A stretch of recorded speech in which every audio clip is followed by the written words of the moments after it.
Good morning, scholars. Welcome back to our motivation session, our students' motivation session.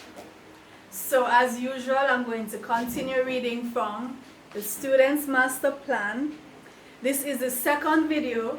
So in the first video, I read the preface and I talked about how I came to write the Students' Master Plan, which is a compilation of passages that I wrote for my students, and I read one each day. Each morning I would read a passage and we discuss that passage, right? So that's how this book was compiled, and today I'm going to read the first passage, What's in Your Hands? So that's the title, What's in Your Hand? In the words of the late U.S. Senator Adam Clayton Powell Jr., civil rights activist, posed to his audience nearly half a century ago, what's in your hand? What's in your hand? Use it as best as you can. You may not even have any hands or feet for that matter, but what were the talents and attributes that you were born with that you can develop to the benefit of mankind? What are the skills you can acquire to that same effect? Don't fuss about what others have or about what you didn't get. What's in your hand? Use that. And by the way, you can go and dig up that video on, I think that video is still available. I remember watching that speech by Adam Clayton Powell Jr. I believe that was in, if it's not the 60s, it was in the 70s.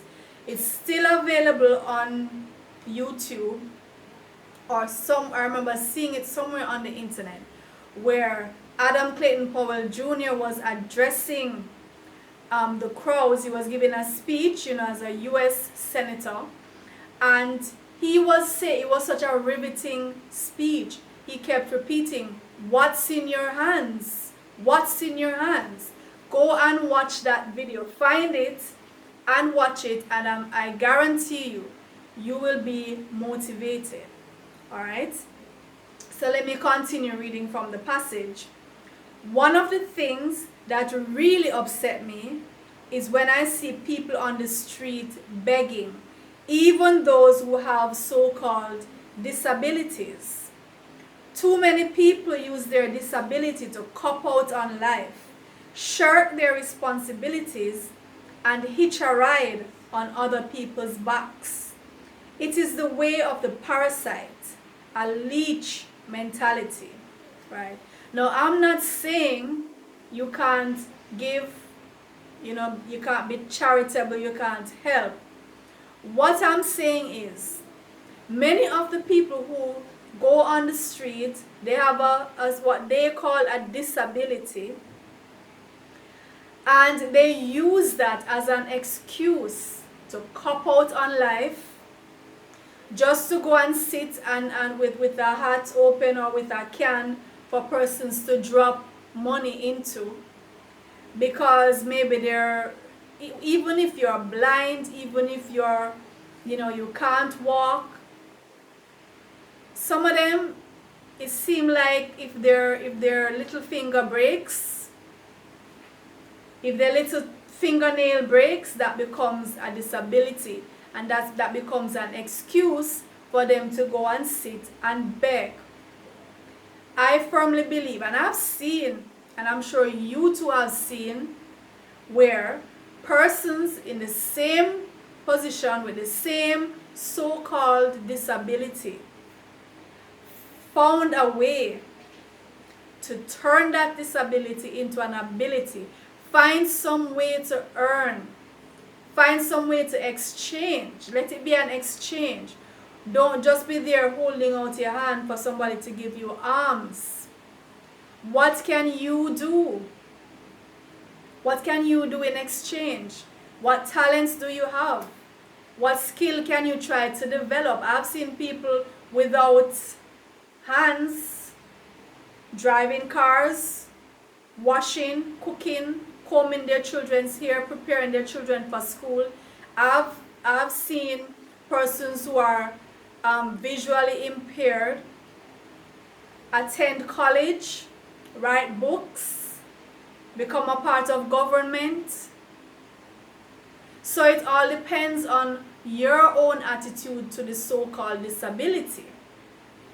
I firmly believe that everybody can find a way to earn their living, to give an honest exchange of whether it's a service, a skill, some talent. Do something in exchange for what you want. Don't just go sit there, oh, I'm blind, so therefore that means I must sit in front of the supermarket and other people must come and give me money. Now I know that many times when persons have disability, often they find themselves in some really tough situations. I'm not negating that. Sometimes their own family put them out because of the disability, because not every parent can handle the fact of having a child with challenges, physical or mental challenges, and some parents actually abandon those children. I know that. I know all of that, right? So, and it's not that I'm saying don't ever help. I'm just appealing to persons who find themselves with disabilities. At least try to see what skill can I develop. What other abilities do I have? Yes, I might not be able to do this particular thing, but what else can I strengthen in myself?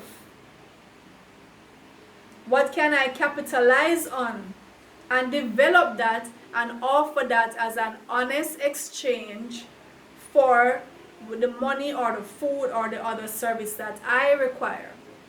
Other people have done it and risen out of dire circumstances. So don't just be content to sit and beg. That's what I'm saying. All right? We all have something in our hands. We all have something in our hands, and of course this is figurative. It's literal and it's also figurative. So if you don't have any hands, you have something in your hands. That's what I'm saying. Even if you literally don't have hands, you can find some skill, some talent, some service you can provide. We all have something in our hands. What do you have? Ask yourself the question, what do I have? And it may be more than one thing. It may be just one thing. You know the song that says, one talent have I, while others are blessed with 10 of the best, and I only have one. Even if you have one, develop that one. Is it a shovel? Is it a pen? Is it a guitar? Is it a computer keyboard? Is it a needle? Is it a gun? You know a gun is a tool. Guns don't always do destructive work. A gun can do something very constructive, right? If you are one of the rare people who have nothing in your hand, take something up. Anything you hold can be used for good or bad. So it's not the thing in itself that's bad, it's what you do with it when it gets into your hands. Maybe somebody else would use it for good or use it for bad. When it gets into your hands, that's when you have the power to decide, am I going to use this thing as a bad tool or as a good tool? When it reaches into your hands. Okay? So, anything you hold can be used for good or bad. You decide. You decide. It's up to you. It's all up to you. You can write a note that will ruin someone's day. Or you can write a story that will transform someone's life. You can use a guitar to soothe the tension in the world, or you can use a guitar to knock someone over the head. Both these actions can be positive, depending on who that someone was. If you're defending yourself, if someone attacks you and you grab the guitar and you knock him over the head, you're defending yourself. That's a good deed. Okay? So both those actions can be positive depending on who that someone was. If he is a threat to your existence and you didn't do him any wrong and he's coming at you, can be used for good. So no tool is too humble to be used for greatness. It don't matter what it is, a needle, a pen, a shovel, a guitar, any tool can be used for greatness. And no implement is so sophisticated that it can't be put to mediocre ends. So no matter how great the tool is, if you get it into your hands and you have you're not going to have a plan, develop a skill, use it in some positive way, then that tool is not going to be the best that it can be. You're not going to allow that tool to be of its full potential. Potential lies dormant in everything. When it gets into your hands, what do you do with the thing? It's really all up to you. Even apparently empty hands. So even if you're saying, but I really don't have anything in my hands, I really have nothing at all.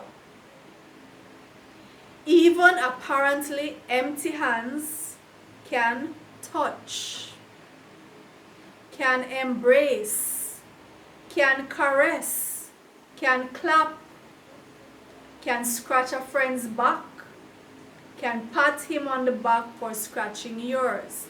So just the fingers themselves, the hands themselves are tools. You know, I practice karate, and karate means empty hands. In karate, the hands are seen as weapons. So depending on what you do with those hands could save your own life if you know how to use those hands, right?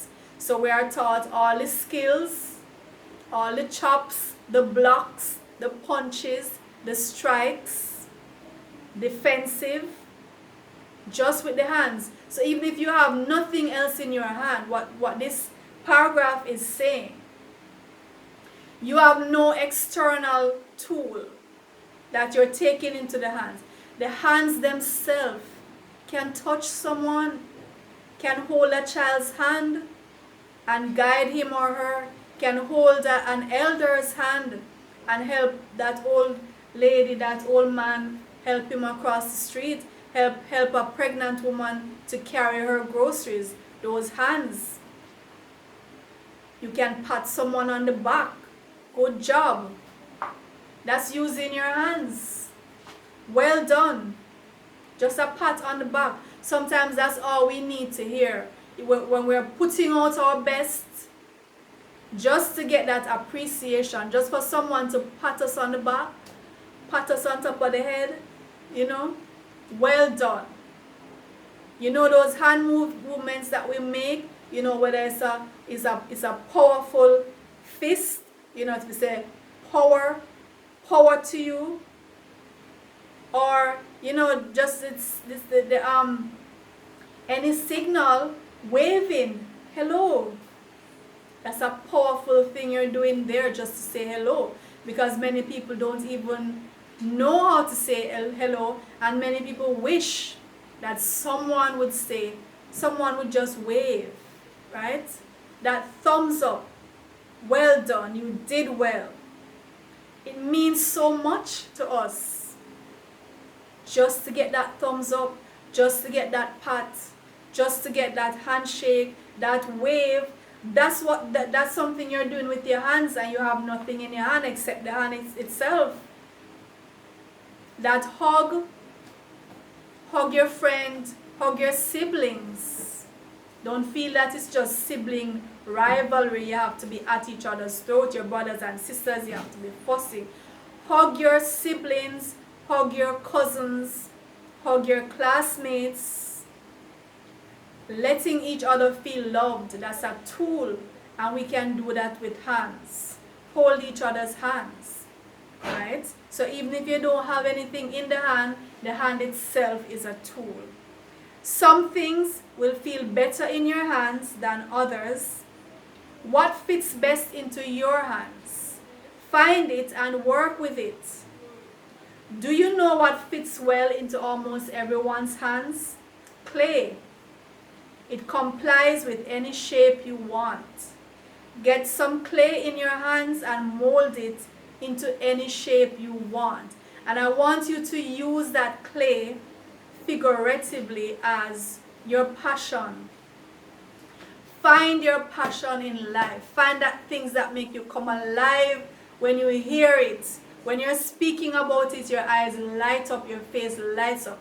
What is that thing which, whenever you start talking about it, you don't want to stop talking about it? That is your passion. Find your passion and keep honing it.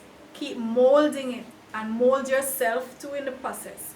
Use your hands for good. So that's what this passage is saying. Use your hands for good. Whether you have something in the hands or just the hands themselves, use them for good. Use them to encourage, to foster friendship and striving for goals, camaraderie, all those things. Alright, so that's what I'm leaving you with today. That's the message. What's in your hands? Get something. Use the empty hands if you have nothing, and be good. If you have not subscribed to the channel, please do so, and keep watching the other motivational videos as well as the mathematics videos. We have math videos from grade 4 to grade 11 on all the topics, right? So welcome to the channel. If it's your first time, please subscribe and share these videos. I'll see you in the next video.